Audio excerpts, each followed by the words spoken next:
Many people ask me why I set up climbing a mountain. It's a good question, given that 3.5 years ago I was a finance director of a large company earning a six-figure salary.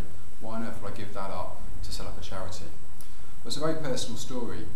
Going back a few years earlier, and I was in a very dark place. I was suffering with depression, even though I didn't realise at the time.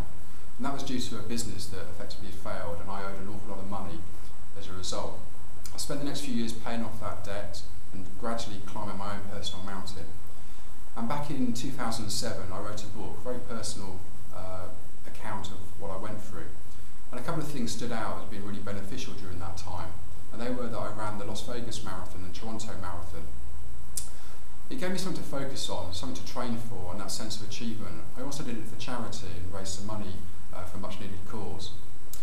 And looking back at that, I realised that it was very beneficial, yet many people will go through similar issues to myself, similar difficult times, and they won't be aware of the benefits that physical activities, exercise and challenges can give them. Secondly, it's really difficult to motivate yourself when you're feeling down and depressed to actually get outside or go to the gym or do some activity.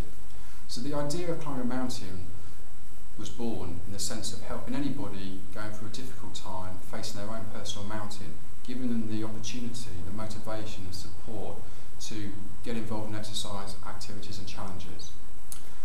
So in 2008, I decided to set up Climbing a Mountain.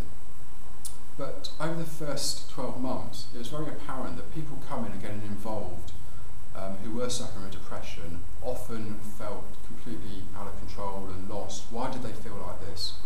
What could they do to help themselves? And I went through the same feelings. I didn't understand it. I had no knowledge of depression. What causes it? What are the factors, the brain chemistry, how different things affect the way you feel? I did a whole load of research over many months and became almost empowered. I felt in control. Having that knowledge, information, education is really beneficial.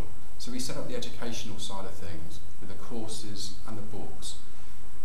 We offer opportunities for people to help themselves, but without that knowledge and understanding, it's very, very difficult. And often without that support and motivation and the opportunities, people aren't going to be able to overcome the challenges they face.